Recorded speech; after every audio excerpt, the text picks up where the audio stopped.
um, help you get things accomplished in your family. You can get things accomplished definitely in your career, in your business. So it's always something that you really need to fine tune. It's always something that you really need to have that connection with other people in a way that's meaningful. Mm-hmm. Yeah, well, you know Yeah. what? And I tend to be a get straight to the point, get down to business type of guy, and Uh, you know I'm like that. That's who I am. But I want to make sure I say hello and good morning to everybody that's in there. I see Patricia and Andre and Yvette and Claudine and LaShawn and Alicia. A lot of you in here, and shout out what city you're from. Let us know what city you're coming from, because we are super excited. I want to just say this, and then I'll let Alicia. I'm going to pass that mic back to you for sure, babe. You know, you guys that are here, Claudia, who's from New York via London. You know, you know how much I love London. We had such a good time in London. You know, you are the talented 10th, in my view. To me, the talented 10th I'm a black nationalist for the most part. Black nationalist to me means that I believe in family. I believe in institutions. I believe in educating our own, creating our own jobs. I believe in building black wealth. That's what I believe. And so in my view, my very admittedly biased perspective, you guys are the talented 10th. You're the ones who are doing the work to build for the next generation. You are the ones who are breaking cycles that have been in your family for 50 years. You are the ones who are taking the time to become educated. Y'all the black people that got up at 8, 9 in the morning to become better people, man. I mean, you can't lose with that strategy. You cannot lose. So I want to make sure that in a world where you constantly are hearing you can't win like Michael Jackson. I know Alicia loves Michael Jackson and that's and because Michael Jackson's from her hometown. In a world where everybody's telling you can't win, you are winning. I say you can't lose with that strategy. So babe, what are your thoughts on that? yeah, I mean, it really takes you to have the ability to look at areas where you think you can win. I think that you have to try to decide what is it you want to do in your life. I mean, people who get up at 8 o'clock in the morning to say, you know what, Black love is important. I'm tired of all this hate on the internet. And we'll talk about that probably later on today and definitely tomorrow. There's a lot of Black hate. And I think now it's time to balance that out and start talking about Black love instead, and have a blueprint and a layout. I think that this weekend is going to set the tone for the rest of us for the rest of the year, and how you can incorporate. You'll be getting information and you will be getting strategies on how you can incorporate some of these things into your life, because it starts with your own home. And you're right, it doesn't take everybody. It's like the talented 10th. It doesn't take 100% of us to really make an impact and make a difference. You set the tone. You can be someone that people can look up to and want to emulate. So it doesn't take all of us. The people who are here, there's 200 and some odd people right now, and probably others tuning in. We are the one that's going to lead this Black love. So I love it. Yeah. Yeah. I think I like how you were saying, babe, that Black hate is kind of popular. That's sort of being mad at ourselves and disliking each other and criticizing each other. Sometimes that becomes the dominant language. Now, I believe in accountability. I think that there is a room for solid critiques, but it seems to me that sometimes we get to the point where we engage in this overkill of saying, this is why I don't deal with Black men. This is why I don't deal with Black women. This is why I don't deal with Black businesses. It's all connected. It all comes back to self-hate. And the opposite of self-hate, obviously, is self-love. And if you, because at the end of the day, if you hate yourself, then you can't really love other people. You can't. I don't see how you can connect productively with another person if I hate you because you're like me or you're like my mother. Right? You see that a lot. You see a lot of men who are mad at their mama, and it comes out in their relationships. Or you have women who hate their father, and it comes out in the way they interact with men. And so I would encourage you to hear from the experts this weekend, because the experts will allow you to get scientifically proven techniques to manage your relationships in your life. Everything from picking the right person to be with. A lot of us go wrong in relationships just because we picked the wrong person to begin with. It's like you're playing the perfect game of basketball with somebody who does not know how to be a basketball player. That ain't gonna work.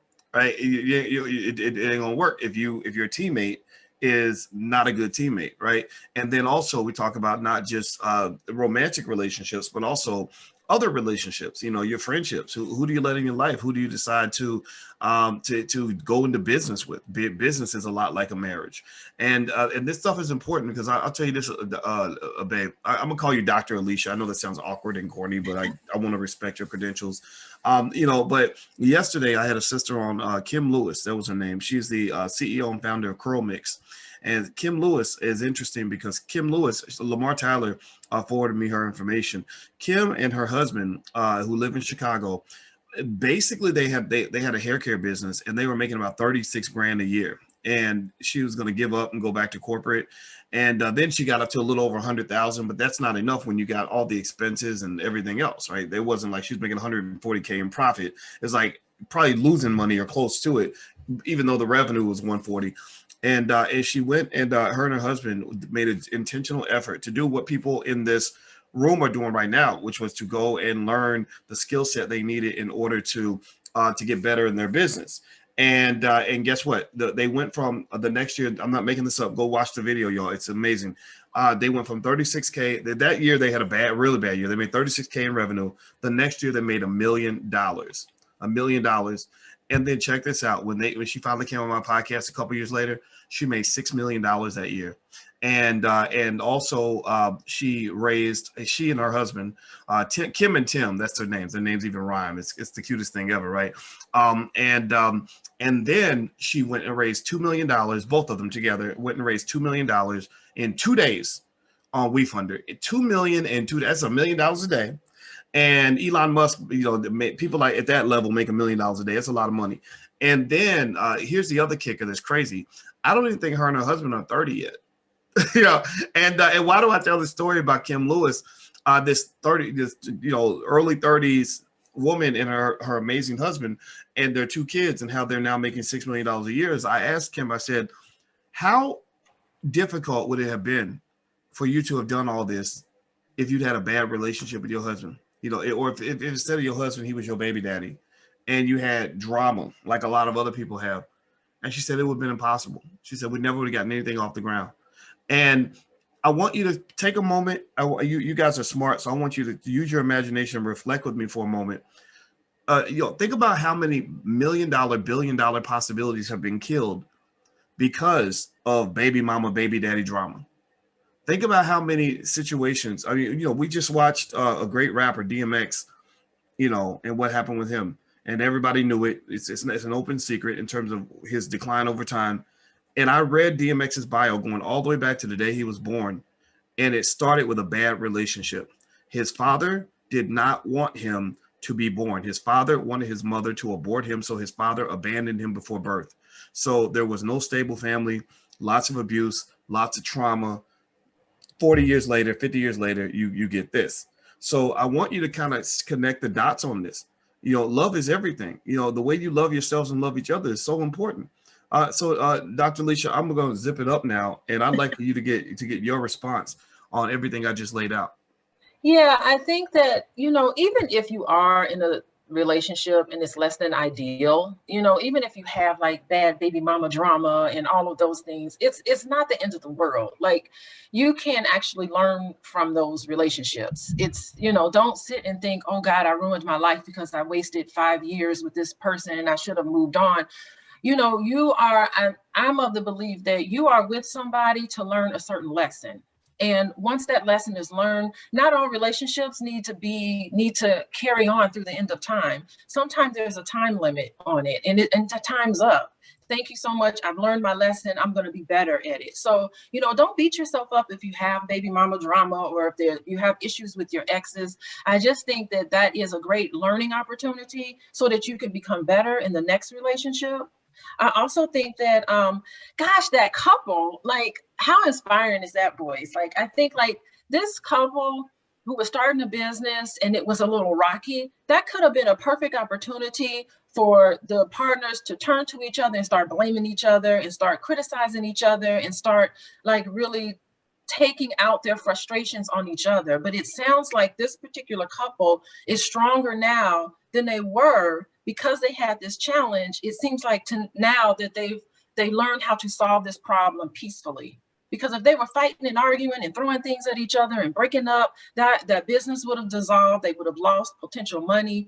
Like, I think, like, for the biggest takeaway for me really is just that if there's a problem between me and you, it shouldn't be between me and you. It should be me and you, boys. We're working together to solve the problem. The problem is the enemy, not you. And so to me, that's a big takeaway. Good grief, $1 million. Like, that would be, that's just awesome. Yeah. Yeah. It's I'll tell you what, I learned a long time ago about the importance of really being thoughtful about who you let into your life, because I saw a lot of people with a lot of potential lose that potential because of a bad relationship. I've seen people get killed in their relationships. And I'm talking about people who, were high-flying professionals, just killing the game. And that's the myth, that the lie that they give you in society is they make you think that if you got everything going on over here, that you ain't got to worry about what's happening over there. And they actually say when they measure quality of life, they say quality of life comes down to 3 key things: health, wealth, and relationships. So if you're thinking about wealth, I talk about wealth all the time, but what I learned was that a holistic approach to all of that is very important. You can't think about your wealth without thinking about your health, because if you're eating crazy food and stressing yourself out and not taking care of your body, well, it doesn't matter how much money you have, you're going to die, right? Or you're going to lose all your wealth trying to get your health back. And then also, none of that works if you don't take care of your relationships. You let crazy people in your life, gangsters and gold diggers and deceptive people and nasty people and harmful, toxic people. Well, that's going to undermine everything. That's going to undermine everything you work for. So health, wealth, and relationships are all connected. Your relationships will affect your health. I'm sure Dr. Alicia can tell you numerous. She really, when I tell y'all that she sits around reading articles all day long about every aspect of love, she really does. Like, she literally was like, "Boyce, I read 30 articles on Black relationships." Like, she said this yesterday when we were running, again, trying to take care of our health. And we were talking about this conference, and literally she read 30 articles on Black love and relationships just to get ready for this event. So babe, what are your thoughts, just on what I laid out just now? And actually, before I ask you that question, do me a favor, everybody in the chat, type hashtag Black love. That's going to be our hashtag for the weekend. Black love reigns supreme. Black love is the key to the universe, because we all know that humanity came from a Black woman. So everybody type hashtag Black love in the chat so that we can all be on the same frequency. So babe, what are your thoughts on what I just said? Yeah, I mean, it's all related, how your finances, how well you are health in terms of your mental health and your physical health, all of that is related. And it definitely has a relationship with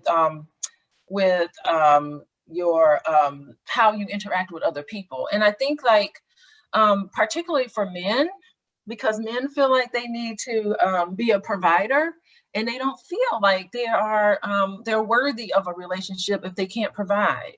And so sometimes they can isolate themselves and not even approach a woman, or not even feel like they're worthy of being married if they don't have their finances together. So, and if you're in a relationship and things are going well and you hit a rough spot, and your finances isn't looking the way it's supposed to look, it's very important to come together and talk about those feelings related to that, and to say, you know what, honey, even though we're hitting a rough spot, you still the man.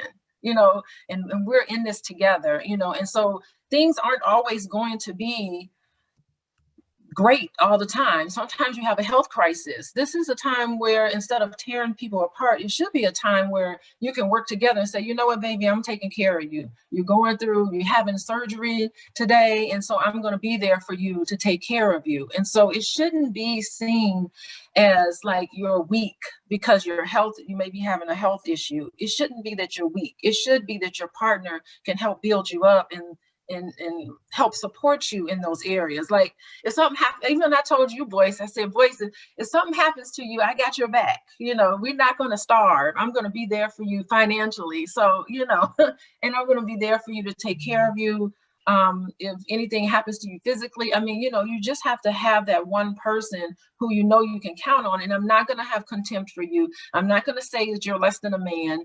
You know, I'm going to love you and honor you. And that's what's important. And that's what I think a lot of men really wonder. They're like, wow, if I'm not able to do these things, am I really worthy of this woman? Mm. You know, and that's an interesting thing that makes me think about another thing I saw. You know, it's interesting that I was really surprised. You know, I made that conscious decision to propose to you in public, and that was a little bit weird. And you know, I got the kids' permission to do that, and I remember I wasn't really sure how people were going to respond to it, and the reason I did it was because I felt it was just extremely important for you know, I really feel that because Black love is kind of not given the respect that it deserves, that, you know, you just I felt like, I don't know, I felt like the Black woman kind of needed to see a Black man. And I guess, you know, in some ways, maybe in some circle somewhere, I might be considered a man worth marrying or whatever the case may be.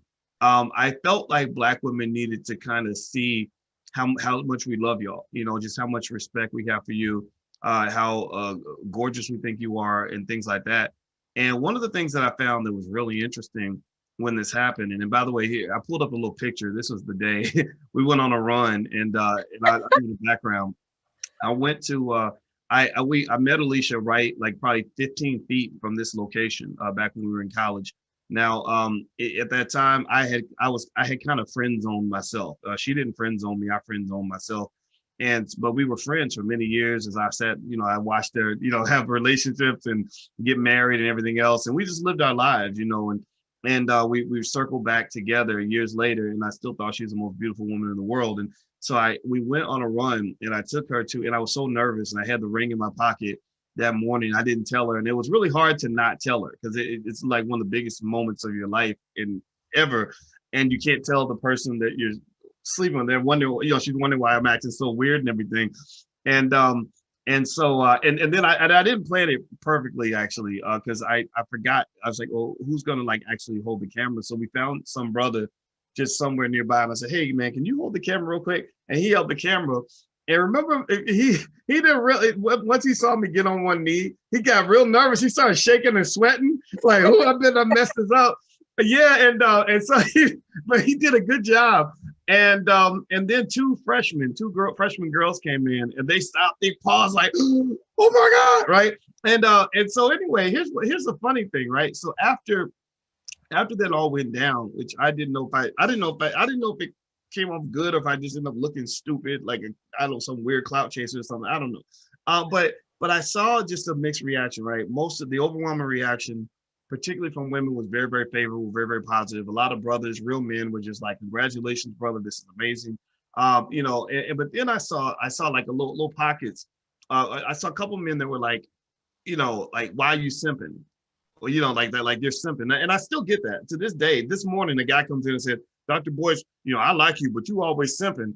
And I just told him, I said, look, I said, when you become a real man, you'll learn, like, you know, which women are worth simping over and which women are not. And hopefully you'll find a woman that you will simp over too.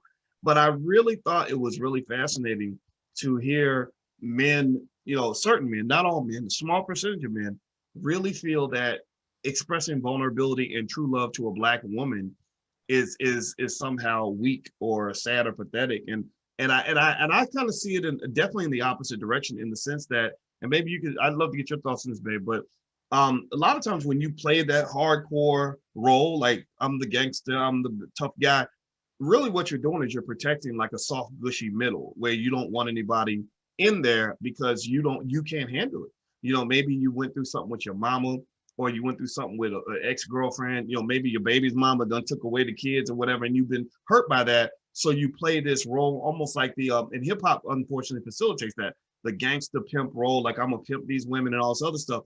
And I think that leads down the path to nowhere.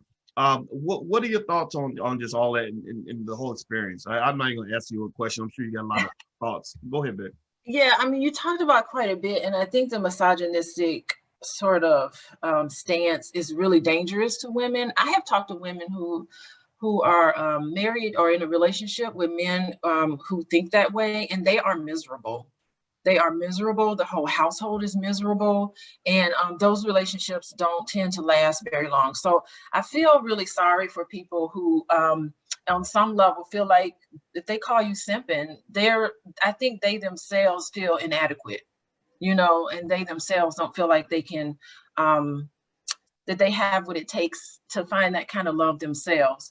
I also think that I'll tell you a story. One time, the glorification of hip hop, when I was a senior in college at Indiana, my friend and I, we flew to Las Vegas, and I was like, oh wow, Tupac was alive back then. And it was and so I went to a what was called a Tupac party, and you know how I am, boys, like, come on, what was I doing? But I got sucked into that, that misogynistic sort of view. I said, well, let's just go to this party. And I went to that party in Las Vegas. It was during the Tyson fight. And I went in there, and it was just hip hop culture. It was just a lot of people, a lot of women were there in scantily dressed clothes. And there was an element in there that was so completely misogynistic that I felt frightened. And I paid $20, and my last $20 I paid to get into this club. And I got in there and I walked around, and what I saw made me frightened. Like, I felt like somebody's gonna rape me in here if I stay in this room. Like, it felt really scary. And that was the very first time that I really started realizing how damaging hip hop and some of those, not all, but some of those images and some of that sort of lifestyle, that misogynistic sort of attitude toward women, where I saw it actually played out. Like, there were women in there, and they were there for a certain reason. Like, it was well known, in the music and everything, and the alcohol and the drinking. I just realized, okay, I need to take my little sheltered butt somewhere else. And I begged the bouncer in the front. I said, can you please give me my money back? Because me and my friend, we just spent our last $20 in this, and we need our money back, And so I really, like, once I got in contact with that sort of element, then I started realizing how damaging that is in real life. So it's like glorified, and it's something that we're supposed to look up to. But once you're in it, you start realizing that this is pretty dangerous. I felt I was in danger, and I got out of that club. So yeah, I mean, that contempt toward Black women is something that you see a lot. And and it's the Black woman that actually holds the family together. Anybody in the household who has an issue or has a problem, it's usually the Black mom, the mama, that's taking on everybody's issues and taking on everybody's problems. And we internalize a lot of that. And so it's something, you're right, it's something where we really need to respect and honor the Black woman and the Black man. I mean, both are very important for families. Mm-hmm. Yeah, I think that's such a great point. And I will also say this, just my thoughts, my OG advice to any brothers listening is, when you talk about what some of the culture, I mean, I love hip hop, I know rappers, and I have my favorites, and and it's a guilty pleasure sometimes, but I can tell you that the toxic side of that culture, when you start really analyzing and breaking down exactly what was stated in the lyrics, use as many drugs as possible, drink as much as possible, give all your money away as much as possible, have sex with as many women as possible, go kill as many Black people as possible. It's like a blueprint for self-destruction. It's not just destructive and harmful to the women, but the men feel a lot of that as well. I mean, it comes to a negative end. A lot of these guys die young because they've been living in a certain space, a certain lifestyle. And I think it's very important as a community. Again, I'm talking to intelligent Black people here. I can't really talk to the masses because the masses ain't ready for it yet. But when you talk about administering the real vaccine, I think that we need to vaccinate ourselves from some of that toxicity, that genocidal white supremacist culture that is designed to ensure that you don't reproduce, designed to ensure that your children don't have a chance, designed to ensure that your families fall apart, designed to ensure that you always remain at the bottom of the barrel. So we're not doing that. We're not here to feel sorry for ourselves. We are here to solve problems. And so, babe, if it's okay with you, I can go ahead and introduce the panelists that are coming in. Is that all right with you? Oh yeah, go ahead. I'm excited. I'm going to be listening and taking notes. Yeah, I'm excited too. And I want everybody to know we are streaming on the YouTube channel right now, but the stream will end. The stream will end very, very soon. So if you want to come into the event, just go to theblackloveweekend.com, theblackloveweekend.com, and you can, excuse me, you can register, come on in. It's totally free, and you can hang out with us. But we are going to end the stream in the next couple of minutes. So I just want everybody on listening online to know that, and that's what that's what's gonna happen. All right. So Hassani and Danielle Pettiford, they are the co-founders of Couples Academy, and which the Couples Academy. First of all, the Pettifords, I've heard about them. I have a lot of respect for them. They are super smart Black people, and I'm just a believer that, hey, if you want to learn how to have a good relationship, why not learn from people who have good relationships? You know, there's a lot of little gurus running around who got, who's got a whole trail of mess behind them, but basically making money by giving you advice that came out of their butt as opposed to coming out of a book. So that's just real. Let's just keep it 100. They're making things up, and it sounds good, and we go along with it. But you need to hear from experts, and so the Pettifords are two people that are in this game. They have the track record. They got the cred. I'm sure that if they're like Alicia and I on any level, I'm sure they're not perfect. So we're not here to put anybody on a perfection platform. In fact, it's the imperfections that allow you to learn the most. And so I'm going to read a little bit more. They run the Couples Academy is a private practice committed to placing couples on the path to fulfillment. Hassani is an infidelity recovery specialist. That's an IRS. So the IRS, Infidelity Recovery Specialist, who specializes in affair recovery and divorce prevention. Danielle is a marriage and life coach who specializes in is that Enneagram? Is that right, Taryn? Enneagram. Okay, so Mrs. Pettiford, I'm gonna ask you. That's gonna be the first question. Can you please tell us what that word is? Personality pairing and hypnotherapy. Wow, that's deep. Okay, so without further ado, I'm going to welcome the Pettifords in. Everybody give them a digital welcome. And I'm just going to stay long enough to learn what that ENNEAGRAM word is. And then they're going to actually conduct the next panel. So the Pettifords, Mr. and Mrs. Pettiford, how are you today? Doing phenomenal. First of all, let me just say it is an honor to be a part of this first annual Black Love Weekend. I've been following you, as you know, for years. I have a tremendous amount of respect for you. You are a voice that we need in our community. I wish there were 10 more thousand of you to go around, but we're glad that we have you. My wife and I have been married for going on 19 years in October. And as mentioned, Couples Academy is our private practice. I am an infidelity recovery specialist. I'm sure people know what that is, but Danielle, feel free to explain what an Enneagram specialist is. Yeah, well, Enneagram is something that you're going to probably hear a lot more about, but it is a personality typing system. It's very, very old.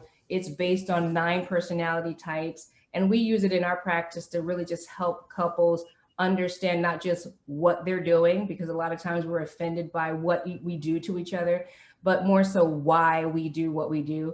And when we understand that, it really just helps us to have some empathy about our spouse, because they were created a certain kind of way. And I need to understand who I'm married to and why they do what they do. Wow. Well, I love it. I cannot wait. And so I'm going to do my job, which is to shut up and exit the building and allow you all to take over. And we'll be in the background. If you need anything, you just yell and we'll just drop in like an angel from heaven and kind of help you out, get whatever it is. So the floor belongs to the Pettifords. Thank you all for joining us. And babe, I guess we exit out and we'll be back a little bit later, right? Okay. All right. See you soon.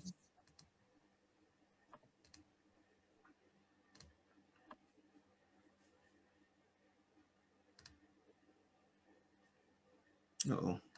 Give us one. All right, there we go. First of all, I just want to welcome every individual, every couple who is logging in from around the world. This is the perfect weekend that you could be a part of to really gain some critical insight on what it takes to have a successful, healthy relationship. And so this morning, we're going to start off with a phenomenal panel, and that is how to know if a person is the right partner for you. And it's always an honor to be able to have a panelist that you tremendously respect, has a lot of information to share. And we're just going to jump right in. We want to do some brief introductions to let you know who we have on the panel, and then we're going to open it up into a phenomenal conversation. So first we have Dr. George James, who is a licensed marriage and family therapist. I'm going to read his bio here. It says, Dr. George James counsels people on how to overcome everyday relational struggles so that they can build successful connections in love, family, and career. With a practical approach to relationships and life, Dr. James helps bring success within reach of those that he influences. He works extensively with professional athletes, entertainers, adult men and women, executives, couples, and young adult men on various issues, including adulting. Would love to talk more about that. Career, anxiety, work-life balance, love life, leadership, parenting, depression, and communication.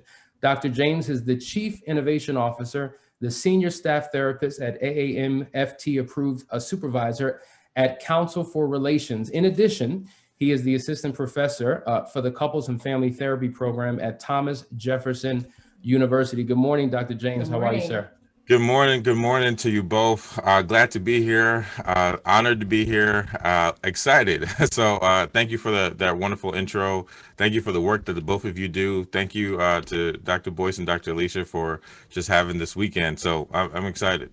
Awesome. Next, we have Dr. Adrian Carter, author, keynote speaker, leadership and conflict resolution expert. And I'll read a little bit of his bio. Dr. Adrian is the founder of the Empowerment Conference, a male empowerment initiative focused on conflict resolution, leadership, development, and redefining the identity of men in the 21st century. Dr. Adrian teaches interpersonal and organizational leadership in a way that resolves conflict by bridging the gap between persons and organizations using a multifaceted leadership development tool known as the Ellison model. As a conflict resolution practitioner, Dr. Adrian is a trained mediator, facilitator, and executive conflict coach. Additionally, Dr. Adrian is the author of a powerful book on love, marriage, and relationships titled Let's Get Married and Do Everything Except Make It Last, a heart-to-heart with men on loving and leading. The book challenges social norms and gender roles for a betterment of romantic and interpersonal leadership. Welcome, Dr. Carter. Thank you for having me. That was some introduction. I appreciate it. It's an honor to be here. I love the opportunity to share with our community and to help and to be of service. So thank you. Looking forward to engaging with you. And last but not least, we have Trey Kearney. She is an author, a speaker, a certified life and relationship coach. And I'm just going to read her bio really quickly. Trey Kearney is an author, speaker, certified life relationship coach, and a servant leader whose assignment is helping others heal from matters of the heart. She is known for her method of helping others heal through her transparency in truth. Her testimony is going through the storms of infidelity on both sides. That should be interesting. Not only being the offender, but also the recipient of betrayals given, which gives men and women the safe haven that they need to be transparent and honest with themselves without judgment. Trey's formula is truth plus transparency equals healing. And Trey is here for those who are ready to heal. She is ready to walk with you. Good morning, Trey. Good morning. Good morning. Thank you, thank you, thank you. I'm so excited to be here. Thank you, Dr. Boyce and Dr. Alicia, for having me. I'm excited to be on the panel with these two powerful brothers. So thank you, you guys. And I'm so happy to meet you guys. I'm so interested in everything that you do. Thank you. Awesome. I think this is going to be great because we have diversity in this panel. And I think we're going to hear unique perspectives on this topic. So we're going to talk for about an hour, and then we're going to allow the panelists to weigh in with questions as we engage them as well. So let's get right into it. There's so much to unpack. So I think it's interesting, the title here, how to know if a person is the right partner for you. And, you know, listen, we're a couple of a certain age, right? And so I often say to some of my single lady friends, I say, I really don't envy you in this day and age. I would not know what to do if I had to be out in these streets dating. It's unfortunate that there's not a class, a course, or some kind of training somewhere that helps people date today, because it's so different.